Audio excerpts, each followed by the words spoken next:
ایک دور دراز وادی میں ایک ایسا گاؤں آباد تھا جہاں ہر رات چاندنی زمین پر اترتی، لیکن عجیب بات یہ تھی کہ وہ صرف ان گھروں کو روشن کرتی جہاں سچائی، محبت اور نیکی کا بسیرا ہوتا۔ لوگوں کا ماننا تھا کہ یہ چاندنی عام چاندنی نہیں بلکہ آسمانی روشنی ہے جو صرف صاف دل والوں پر اترتی ہے۔ جس کے دل میں جھوٹ، نفرت اور خود غرضی ہوتی وہاں چاندنی نہیں پڑتی، وہاں صرف اندھیرا ہوتا۔ اسی گاؤں میں ایک لڑکی رہتی تھی جس کا نام نورین تھا۔ نورین بچپن سے ہی سچ بولنے، دوسروں کا خیال رکھنے اور نیکی کرنے کی عادت رکھتی تھی۔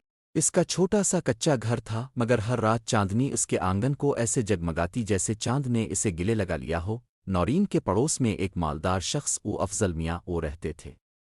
ان کے پاس دولت، سامان، نوکر، سب کچھ تھا، مگر ان کا گھر ہر رات اندھیرے میں ڈوبا رہتا۔ انہیں یہ بات بہت کھٹکتی تھی۔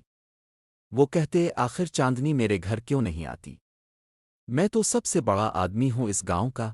ایک دن انہوں نے نورین سے پوچھا، تمہارے گھر چاندنی کیوں آتی ہے؟ کیا تمہارے پاس کوئی جادو ہے؟ نورین نے مسکرا کر جواب دیا، نہیں افضل چچا، یہ جادو دل کا ہوتا ہے۔ اگر ہم سچ بولیں، کسی کا دل نہ دکھائیں اور دوسروں کے لیے بھلائی چاہیں تو چاندنی خود ہی ہمارے پاس آ جاتی ہے۔ افضل میاں کو یہ بات سمجھ نہ آئی، مگر وہ سوچنے پر مجبور ہو گئے۔ اسی رات انہوں نے پہلی بار اپنے نوکر سے نرمی سے بات کی، ایک غریب بچے کو کھانا کھلایا اور اپنے جھوٹ پر شرمندہ ہو کر معافی مانگی۔ جب وہ سوئے تو ان کا دل ہلکا ہو چکا تھا، اور صبح جب وہ اٹھے تو ان کا آنگن چاندنی سے بھرا ہوا تھا۔ نرم روشنی ہر طرف پھیلی تھی، جیسے آسمان نے ان کے دل کی تبدیلی کو محسوس کیا ہو۔ اب گاؤں کے ہر شخص نے جان لیا کہ چاندنی صرف آسمان سے نہیں اترتی، بلکہ نیکی، سچائی اور محبت کے دلوں میں اترتی ہے۔ اور یوں چاندنی کا گاؤں صرف نام سے نہیں بلکہ کردار سے بھی روشنی کا گاؤں بن گیا۔